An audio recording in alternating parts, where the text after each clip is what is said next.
Olá pessoal, tudo bem? Vamos gravar mais um vídeo falando da prática jurídica tributária, o dia a dia de um advogado tributarista.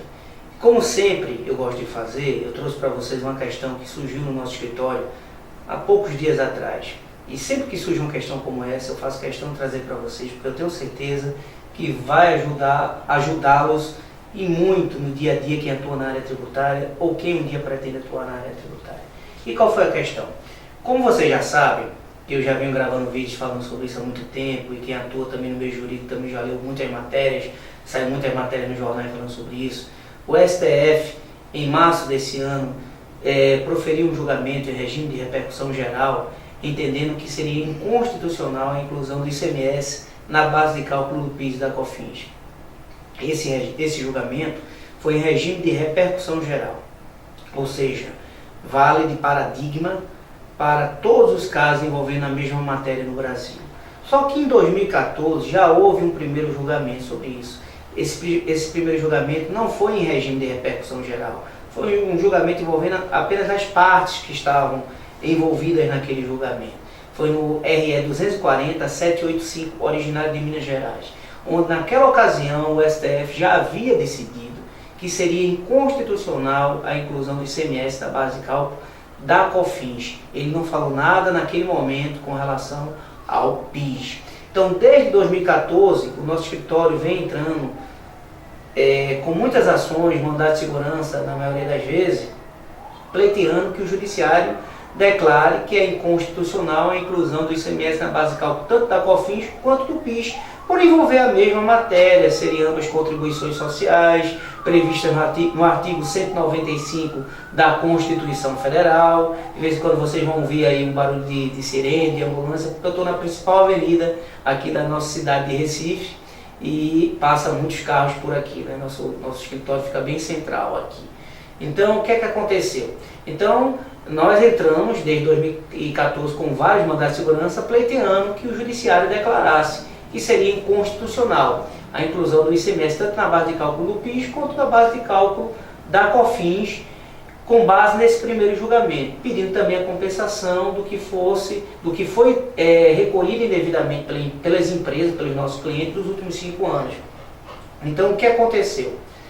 Em um dos julgamentos, desses casos que eu estou falando para vocês, o juiz de primeiro grau concedeu a segurança do mandado de segurança de acordo com o nosso pedido. Ele declarou inconstitucional tanto a inclusão do ICMS tanto na base de cálculo da COFINS quanto na base de cálculo do PIS, bem como deu direito à empresa se compensar. O que é que aconteceu? A Fazenda apelou dessa decisão. E mesmo se não tivesse apelado, só relembrando a vocês, como se trata de mandado de segurança e houve uma sentença concedendo a segurança a favor do contribuinte, é obrigatório o reexame necessário, a remessa do processo para ser reapreciado pelo tribunal. Então, mas nesse caso a Fazenda apelou, pedindo a reforma do julgado, que ela defendia que era legal e constitucional a inclusão do ICMS na base de cálculo tanto do PIS e da COFINS. Pois bem, essas foram as alegações da Fazenda. Chegando no tribunal, antes de ainda ter existido esse julgamento definitivo do STF, agora em março de 2017 desse ano, o tribunal, o desembargador que analisou a questão, ele entendeu o seguinte: bem, como nesse julgamento de 2014 o STF só havia entendido que seria inconstitucional a inclusão do ICMS na base de cálculo da COFINS, não falando nada com relação ao PIS, ele entendia da mesma forma que o STF, que deveria ser declarada apenas a inconstitucionalidade da inclusão do ICMS na base de cálculo da COFINS, mantendo ainda a inclusão do ICMS na base de cálculo do PIS. Esse foi o julgamento do desembargador aqui de segundo grau, dando parcial provimento à apelação da Fazenda. Desse julgamento, nós entramos com recurso extraordinário para o STF, evidentemente, defendendo que fosse declarada a inconstitucionalidade tanto com relação ao COFINS, também com relação ao PIS, por ser o mesmo fundamento. Esse RE não chegou nem a subir. Aí houve o julgamento do STF no RE 574-706. Deixa eu só confirmar, que agora me deu um branco no número do recurso extraordinário. 574-706.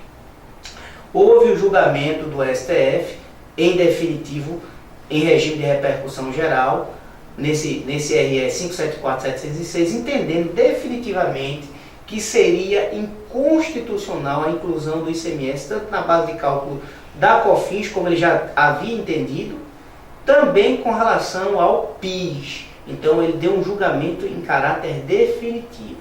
Então, com base nesse julgamento e com base na redação do artigo 1040 do novo CPC, aí que começa a aula de hoje, nós entramos com a petição ao desembargador, porque o meu RE não havia sequer subido ainda, pedindo o seguinte, aí meu pedido aqui eu estou transcrevendo para vocês.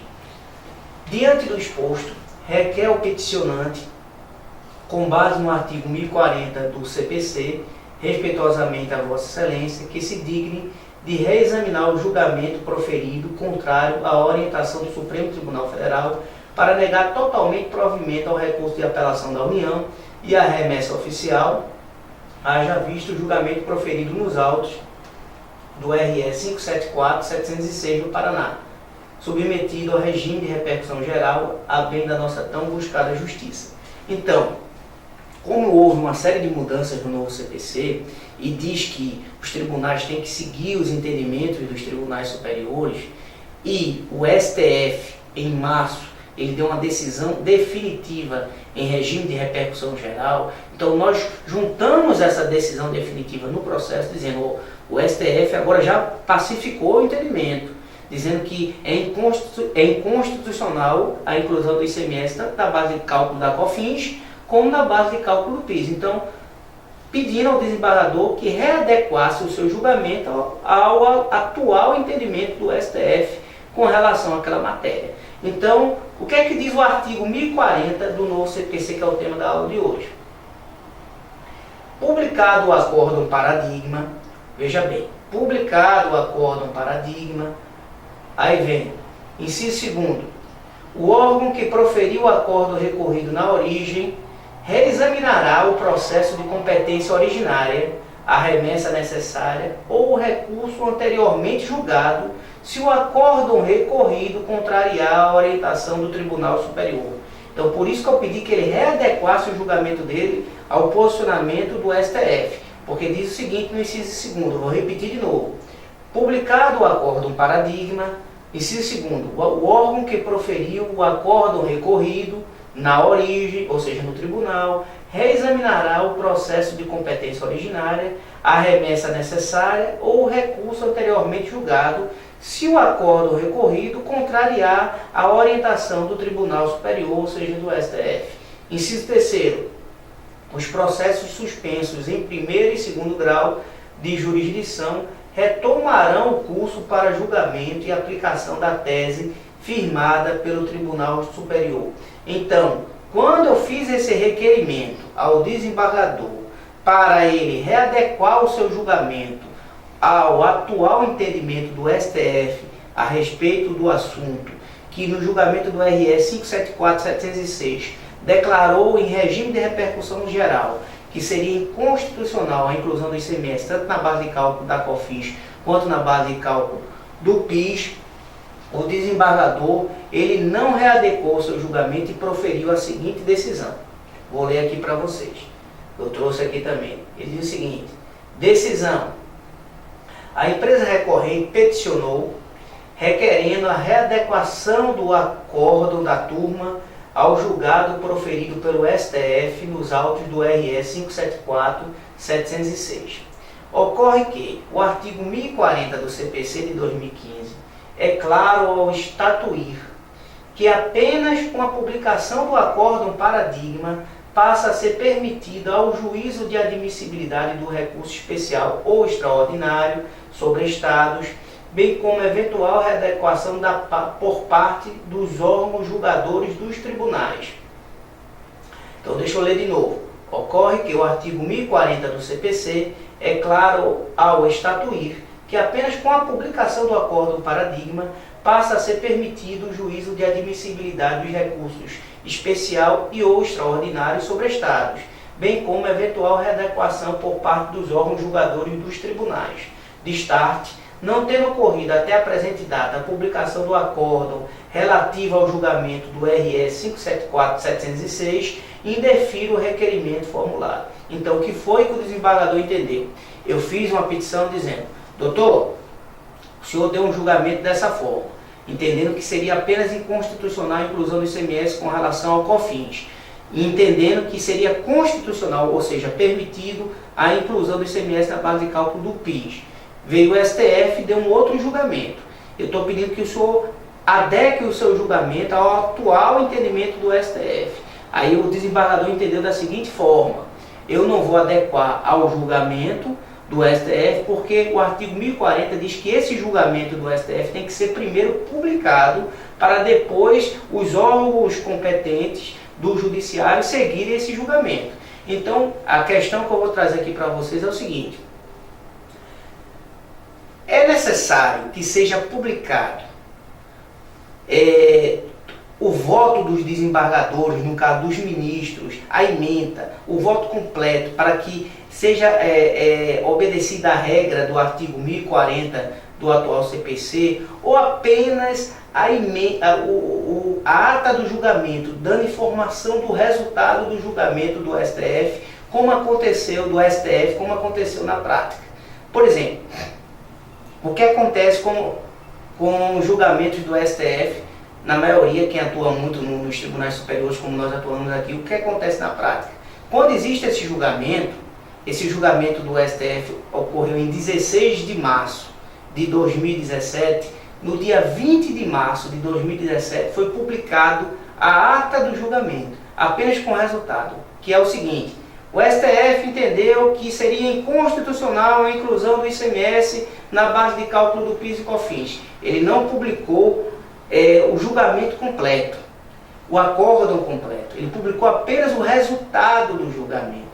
Com a publicação apenas desse resultado do julgamento, já seria o suficiente para preencher os requisitos estabelecidos no artigo 1040 do atual CPC.